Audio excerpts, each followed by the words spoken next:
Health Authority program under the Social Health Insurance Fund.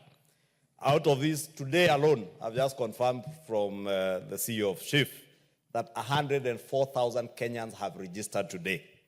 And allow me, Honorable Speaker, to plead with us as members of Parliament and as the people's representatives to be at the forefront in encouraging, promoting the registration of members of the public into the Social Health Insurance Fund.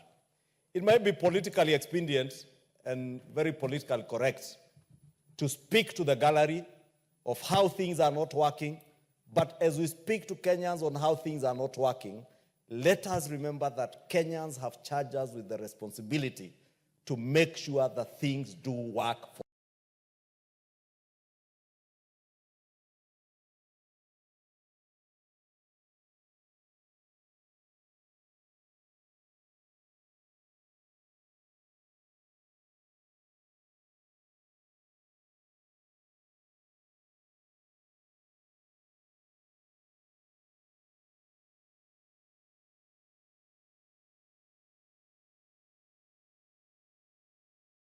them.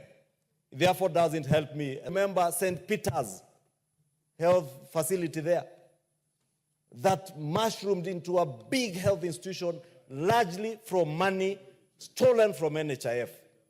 You remember the other small dispensaries you saw in Tharaka Nithi, in Meru, in Nakuru, and people are hemorrhaging resources from NHIF, Honorable Speaker. It is these hemorrhage resources from NHIF today, Honorable Speaker, that largely are fueling the propaganda you see being peddled against the Social Health Insurance Fund, Honorable Speaker. Today, Honorable Speaker, out of the 14.4 million Kenyans who have registered, 710,000 have done the mean testing score. And out of these people, Honorable Speaker, when you register, Honorable Speaker, and these are the things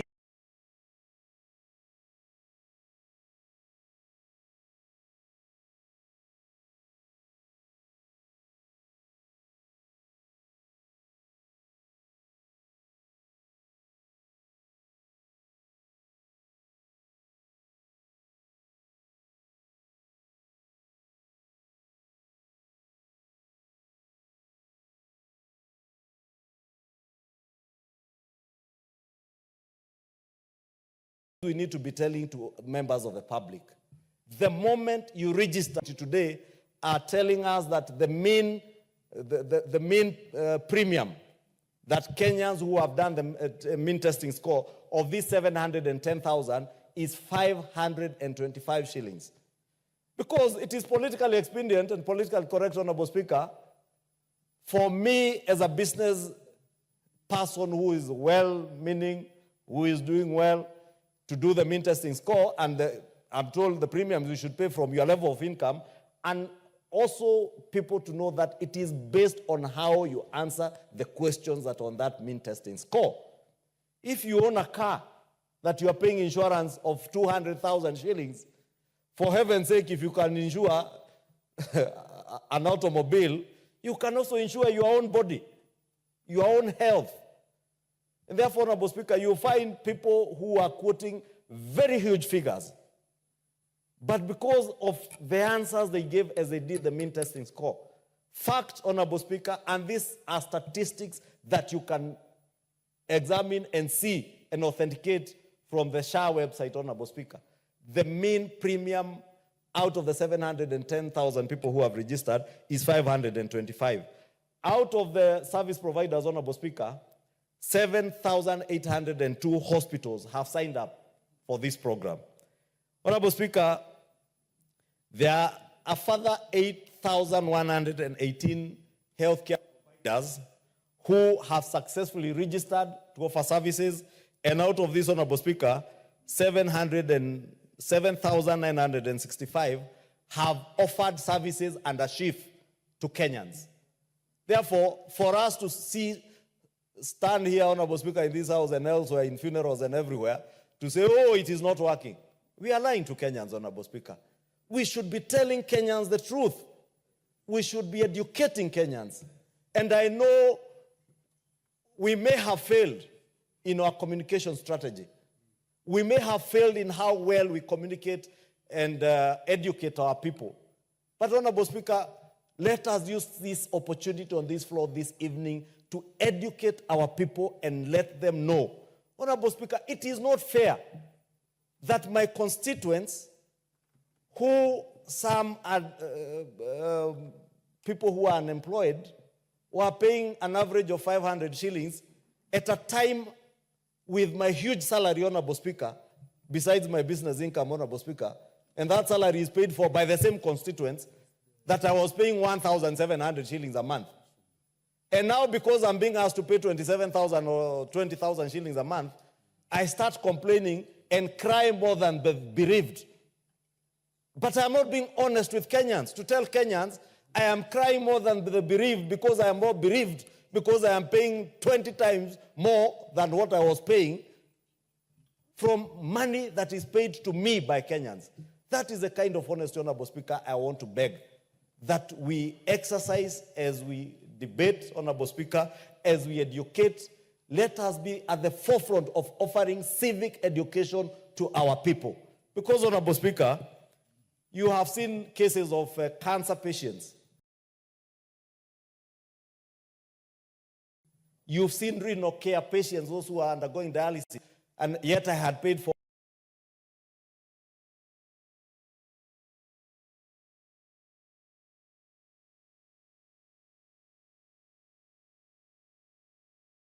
all my NHIF.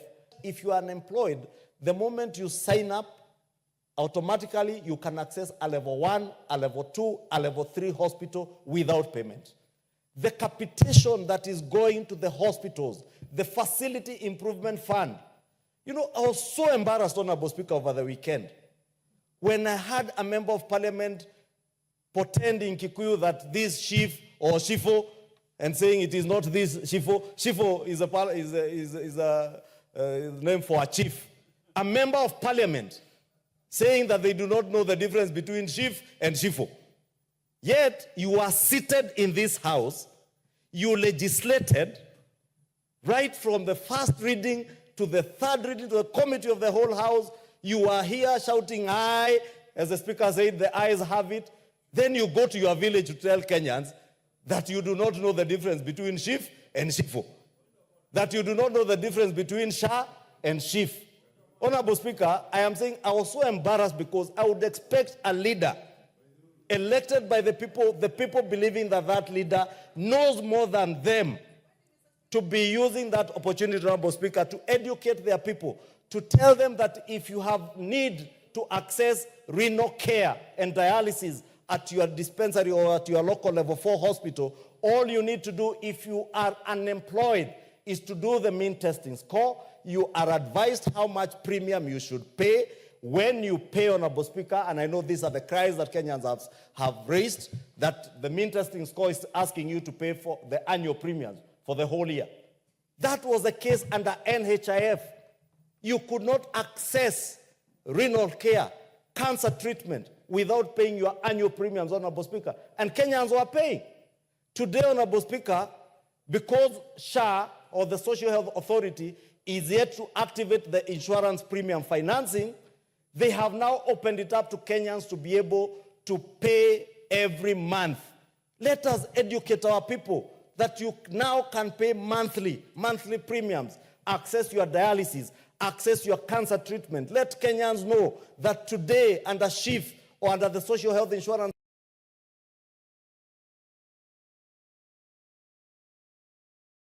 Fund, they can access dialysis, they can access chemotherapy, radiotherapy, free of charge if they are registered with this authority, if they have paid their premiums. Doesn't matter whether it's annual premiums. If you have access to insurance premium financing to pay your annual premiums, pay. If you cannot, discuss with them and pay your monthly premiums. Access those services. Honorable Speaker, my last point. Our county governments and our county governors, and I really want to plead with our county governor. A minute only. In a minute, Honorable Speaker, if our CEC's healthcare in our counties can take up the challenge, because other than the Kenyan public who are the major beneficiaries of this shift, Honorable Speaker, is our county governments.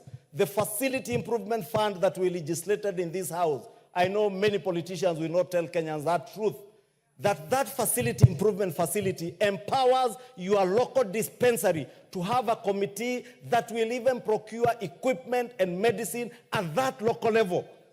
It is the number of people who are registered in that locality and who are registered to that facility that will enable the facility in your locality to access the facility improvement fund that will ensure that a hospital in Gatuna in Kikuyu, the far-flung corner of my constituency, the most remote part of my constituency, if they have a dispensary, Honorable Speaker, they will be able to access the facility improvement fund, be able to equip their dispensary, have medicine available at the dispensary, have money to hire doctors, and we legislated, we made it possible in this House, Honorable Speaker. Thank you, Majority Leader. The Minority Leader will take precedence over you. Honorable Andrew Kwome, the Minority Leader will take precedence over you, the Minority Whip, for the avoidance. The Minority Whip. Thank you, Mr. Speaker. And I want to thank Honorable Lilian Gogo.